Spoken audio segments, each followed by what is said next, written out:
In the heart of ancient Africa, beneath the blazing sun and golden skies, there lived a people who were bound together by tradition, pride, and the unshakable belief in the sacred divide between bloodlines. In this world, royalty did not mingle with the lowly, and love was never strong enough to tear down the walls built by generations of law and fear. But one day, everything changed. This is the story of a prince born into power and a slave girl born into silence. It's a tale whispered across generations of a forbidden love so fierce it ignited a storm, threatened a kingdom, and ultimately rewrote destiny. If you've ever wondered how far love can go when it's not allowed to exist, then listen closely. Because not all heroes are born wearing crowns, okay? And not all slaves remain in chains forever.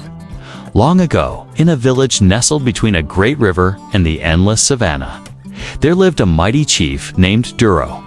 He was a man whose name alone could silence arguments and whose presence drew bowing heads. Chief Duro was respected, feared, and adored, not just because he led the people well, but because he was the father of the one they called the Morning Sun. Obadele was born during a sunrise that painted the sky with fire and gold. The elders claimed the heavens themselves had celebrated his arrival, and so, it was said, his destiny was not like others. He would lead the village someday, rise above all enemies, and make their name known far and wide, from the day he could. Obadele was trained like a future chief, taught the art of war, the wisdom of the ancestors, the weight of decisions. But even the sharpest blade is still metal, vulnerable, moldable, and in the background of Obadele's grand story, unseen and unheard, was another life. A girl, her name was Amara. She had no birthright, no bloodline. Her mother had been taken from a faraway village in a war, brought to serve the household of Chief Duro. Amara was born into servitude, a whisper in the shadow of power. A child with eyes that saw everything but a mouth taught never to speak. She scrubbed floors before she could read, carried buckets before she knew how to write her name. The day they met, Amara was 12 and Obadele was 14. He had wandered away from his guards during a festival, and she was carrying water back to the servants' quarters. Her pail slipped. Water splashed across the red dirt, and Obadele turned sharply. Their eyes met. She bowed her head quickly, fear pounding in her chest like a drum. Slaves weren't allowed to speak to the royal family. They weren't even allowed to look at them for too long. But Obadele didn't shout. He didn't scold. He laughed. "You dropped your C," he said, smiling. "Do you want to borrow mine?" Amara didn't answer. She dared not, and he walked away. But something strange happened after that moment. Every time there was a festival, Obadele would wander off, away from the drums and elders and dancers. Amara would be nearby, always working, always pretending not to look. One day, he brought her a mango, another day he asked her name, and another day she spoke. "Amara," she said. The first word she'd ever dared say to royalty. It was the beginning of something neither of them understood. They were just children, after all, but even then, they were dancing with fire. Years passed. Obadele grew into a man, tall, broad-shouldered, with the bearing of a future king. The village girls admired him. Warriors trained under him. Elders respected him. He was the promise of a golden future. Amara grew as well, her beauty quiet but powerful, like moonlight on still water. She was clever, kind, and thoughtful. Traits no one noticed because she was still a servant. But Obadele noticed.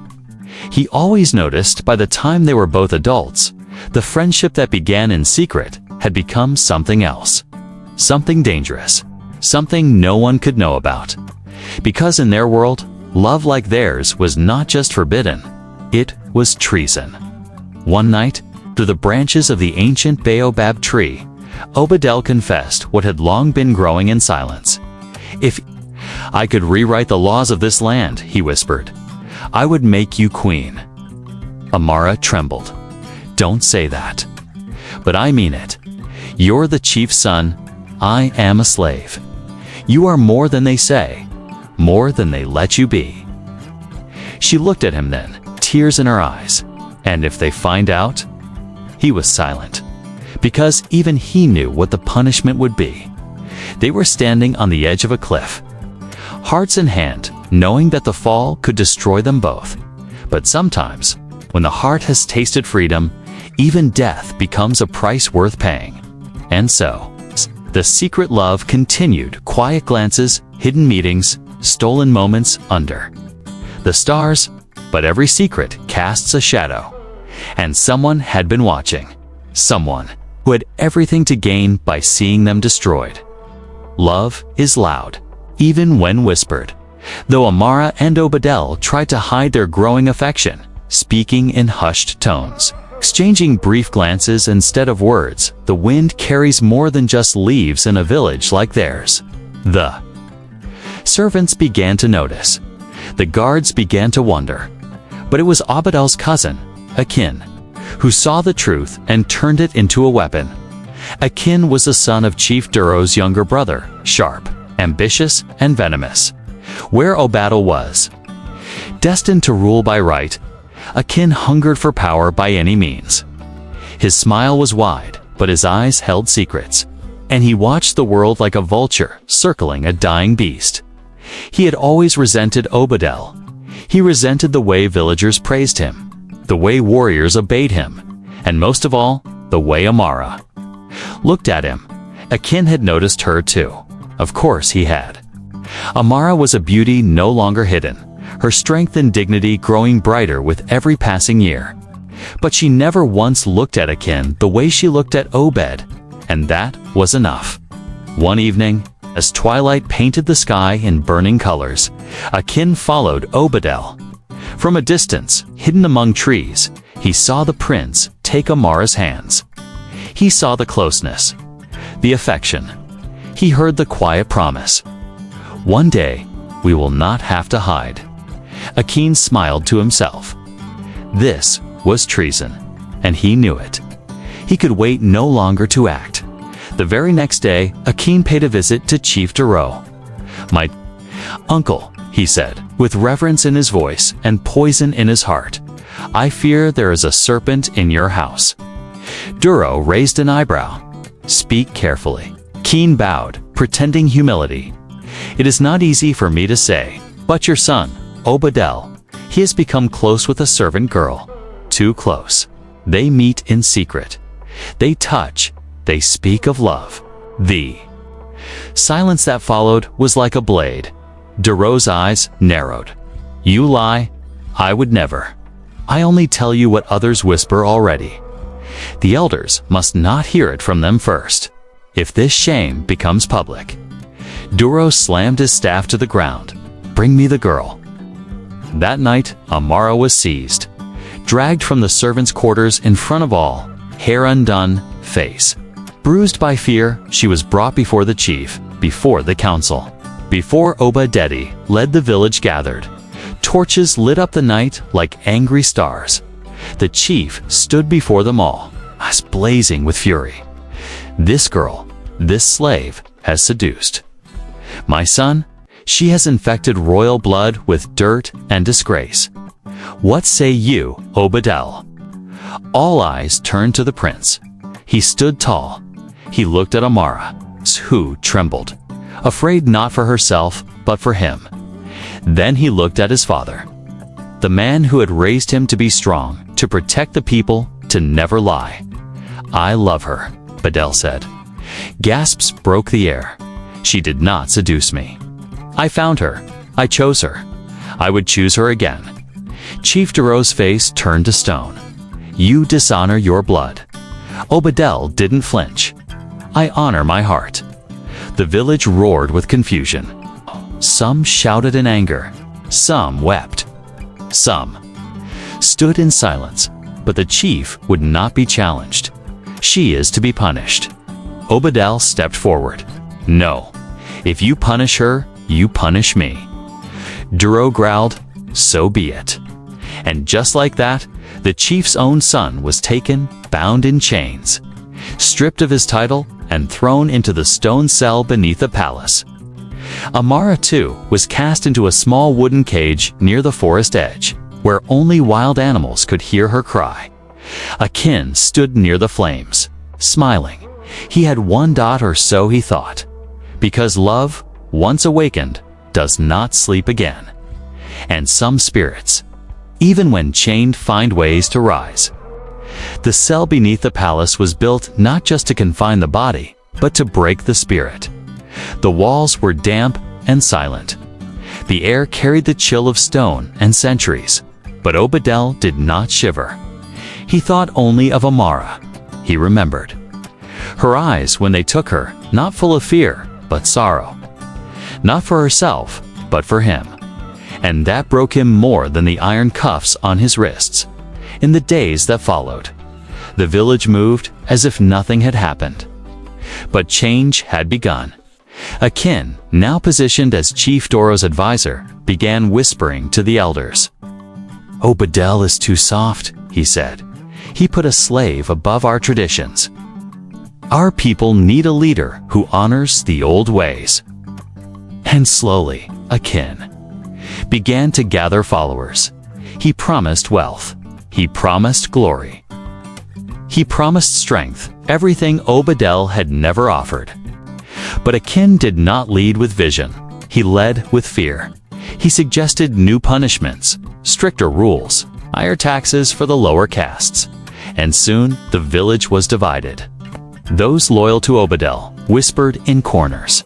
Those fearful of Akin bowed their heads and obeyed. Meanwhile, Amara's cage sat on the edge of the forest, where the cold wind howled and wild beasts passed silently in the dark. She was given only scraps to eat and a dirty cloth for warmth. But she did not beg. One day, a small boy approached the cage, a son of one of the elders. He looked at her curiously and asked, "Are you the witch that bewitched the prince?" Amara smiled softly. "I am no witch." "Then why do they fear you?" "Because I dared to be seen." The boy tilted his head, confused, but he left with those words echoing in his ears. That night, the boy returned, this time with bread, and the next night with water. And one night, when no one was watching, he whispered, "The prince is alive. He sings your name." That was the night Amara began to dream again. In the cell, Obadel had not spoken for days, not to the guards, not to the spirits, not even to himself. But then something happened. A bird, small and black as night, fluttered into the barred window. It stared at him. Then it sang, a song he knew. Amara's song. It was impossible. And yet it was there. Her lullaby. He stood. For the first time in days, he stood. He began to sing back. The guards heard it. The elders heard it. And even far away, across the village, Amara heard the melody in her dreams. It spread like fire on dry grass. The village remembered. This was not just a man in chains. This was the morning sun, the one the skies had once painted with gold. And, slowly, people began to murmur his name once more. Obadel, Chief Duro, though hardened, began to question. He had exiled his only son. For what? For love. For a tradition that now brought unrest to the people. But before he could act, tragedy struck. The great river overflowed. Rains fell for 3 days and 3 nights, and the riverbanks burst. Homes were drowned. Crops were swallowed. The villagers panicked, and in the chaos, Akin stepped forward with a decree. The gods are angry because we allowed impurity. The slave girl must be sacrificed to restore order. The council hesitated, but fear is a powerful thing. They agreed. Amara was to be taken to the cliffs, thrown into the roaring river below as an offering. Word reached Obadel through a sympathetic guard. He raged against the chains, pulled at them until his wrists bled. "Let me speak. Let me see her." But no one listened until someone did. An old woman, known only as Nana Keto, appeared at the prison door. She was a healer, a seer, and a keeper of forbidden truths. She had served in silence for decades, speaking rarely and always in riddles.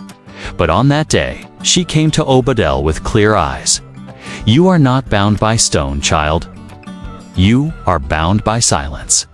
Speak your truth, and the stones will move." "I have spoken," Obadel cried, "not to the one who truly hears." She pressed her hand to his heart and whispered a name, not Amara's, but his mother's, long dead. In a vision, Obadel saw her proud, radiant, holding him as a child. She whispered, "Rise." He did, and the chains fell, not with a sound, but like mist. Obadel burst through the prison, barefoot and unarmed, but the storm in his chest was louder than any drum. The people saw him and gasped, not in fear, but in awe. The morning sun had risen at the cliffs. Amara was led by warriors. Her hands were bound, but her head was high. She did not cry. She looked at the river like it was a doorway, not a grave, as the crowd gathered. Akin raised his hand. "Let the river take her. Let the curse be lifted." But before they could move, a voice thundered, "Stop." All heads turned. Obadel stood atop the hill, robes soaked, hair wild, face carved in determination. "You will not touch her," Akin snarled. "You are no prince. You are no chief." Obadel walked forward. "And yet, they follow me." And they did, one by one. Villagers fell to their knees. Even the guards stepped back. Only Akin stood in defiance. "You would destroy our kingdom for her." He spat. Obadel reached Amara and took her hand. "No, I will build a new one. One where love is not a crime. One where hearts are free." The storm broke. Rain fell in silence, and the people chose not fear, but love. Obadel stood at the edge of the cliff with Amara by his side, the very place where she was meant to die. But now she stood hand in hand with the man who defied an empire for her. The villagers watched in silence, rain running down their faces, washing away fear, tradition, and the lies they had believed. Obadel turned to the people. "I do not ask for your loyalty," he said. "I ask for your hearts, your minds. Look around you. Has fear made our village stronger? Has cruelty brought us peace?" He looked at the elders, his voice rising with the thunder. "I am not the boy you raised. I am the man your future needs. If you will follow me, it will not be because I am chief's son. It will be because I am your son, one of you." The silence that followed was not empty, it was sacred. Then, one by one, villagers stepped forward. An old hunter laid down his spear. A mother with a baby tied to her back knelt in the mud. A warrior bowed his head. Even the children came forward, staring at Amara with wide, trusting eyes. And just like that, the tide had turned. Akin, standing behind them all, standing behind them all, saw his power slipping through his fingers like dry sand. "This is treason. You'll regret this." But no one turned, no one listened. Obadel walked toward him, every step heavy with purpose. "You betrayed blood," he said. "You betrayed your people, and you betrayed the law." Akin spat back. "For what?" "A girl." Obadel's eyes burned. "For truth, for love, and now for justice." Akin drew a dagger from his robe, a coward's weapon. He lunged. Amara screamed. But Obadel was faster. With a single move, he caught Akin's wrist, twisted it, and the dagger dropped to the ground. The prince did not strike back. Instead, he looked Akin in the eyes. "You could have stood with us. I wanted the throne. You still could have had it. with honor. Obadiah turned to the crowd. What is the punishment for betrayal? Anne. Elders stepped forward. Exile. And so it was. Akin was banished, stripped of name, of power, of legacy. He walked into the forest alone, the same way he had once pushed Amara toward death. Balance had been restored, but the story was far from over. In the days that followed, the village began to change. Amara was freed, not as a gift, but as a right. The people gathered and, with drums and dances, crowned Obadiah, not just as the chief's son, but as the new chief himself. He stood before the ancestral tree where all leaders had been anointed. And beside him stood Amara, dressed in white, her head high, her smile soft. Will you rule alone? An elder asked. Obadiah shook his head. No, I will rule with her. Some murmured, but he raised a hand. Not because she is my wife, but because she is my wisdom, my compass, my truth. And so, for the first time in the history of the village, a former slave became queen. Amara, once voiceless, now sat at the highest seat in the land. But with power came more than celebration. It came with questions. Some villages nearby sent warnings. You crown a slave. What message do you send? Others sent envoys asking if tradition was dead. But Obadiah and Amara responded with something stronger than fear. Unity, they began. To teach, they opened schools for all, not just royal children. They invited slaves from other regions to be paid for their work and treated with dignity. Amara, their gentle heart and fierce intelligence, brought peace to families torn apart by war. She created healing ceremonies, invited old rivals to the table, and taught forgiveness without forgetting. One day, she stood before a group of girls, all daughters of servants. She held out her hand and said, "There was a time I was told I could not look a prince in the eye. Now I ask you to look at me and see what is possible." The girls cried. And the world began to change. But even in paradise, there are trials. Not everyone was happy with the new reign. A group of warriors, secretly loyal to Akin, began gathering in the shadows. Whispers of rebellion echoed again. One night, a flaming arrow struck the roof of the council hall. Chaos returned. But this time, the people did not cower. They fought back, not for fear, but for love. And standing at the front of that resistance, sword in hand, was Amara, the girl who once carried water now carried fire. The rebellion was crushed, and the message was clear. This kingdom would not return to chains. Years passed. What began as a scandal became legend. Obadiah ruled not just with strength, but with heart. Under his reign, the village became a beacon, a place where birth no longer determined worth, where traditions evolved without being broken, and where love, once forbidden, now guided the law. Amara, now queen in name and in spirit, was more than a symbol. She was a leader, a teacher, a mother to the people, and, in time, she became a mother in truth. She gave birth to a daughter, whose skin glowed like sunlight on river water, and whose cry sounded like freedom. They named her Amani Peace. Her birth was celebrated not just by the village, but by other tribes far and wide, who now looked to Obadiah and Amara as a new kind of royalty, one born from the people. Not above them, elders told their children the story of how Amara once stood in chains and how she now sat beside a throne. But they never spoke of her with pity, only with pride. As Amani grew, she listened closely to her mother's stories, not of war or punishment, but of courage, of truth, of the cost of silence. She learned that bravery was not in lifting a sword, but in lifting a voice. Obadiah and Amara grew older together, their love not dimming with age, but burning brighter with the weight of time.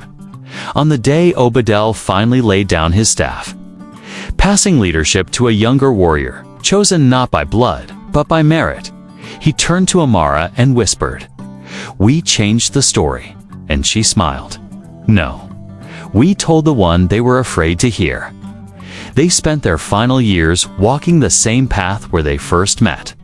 By the riverside, where a pail of water once spilled and destiny quietly began. And when they passed first Obadel, then Amara not long after, the village mourned not. With silence, but with song, the drums beat not in sorrow, but in honor. A monument was built near the old baobab tree, not of stone, but of earth and gold, shaped like two hands meeting in the middle, and beneath it, engraved in the sacred tongue of the ancestors, were the words, "Where chains once lay, love rose. Where silence ruled, truth spoke. Here stood to who taught us how to live free." And so, their legacy lived on, not just in history, but in every heart that dared to dream beyond what the world said was possible. Because in the end, not all heroes are born wearing crowns, and not all slaves remain in chains. Thank you for watching The Chief's Son and the Slave Girl, a timeless African folktale about courage, love, and the power to change destiny. Stories like this remind us that even in the face of tradition and fear, love and truth can break any chain. If this story moved you, inspired you, or gave you something to think about, please take a moment to like, comment, and subscribe. It helps more people find these beautiful tales passed down through generations. And don't forget to hit the notification bell so you never miss the next story. We have many more powerful African stories coming your way, each filled with lessons, legends, and life. Until then, stay brave, stay kind, and always remember, your voice matters.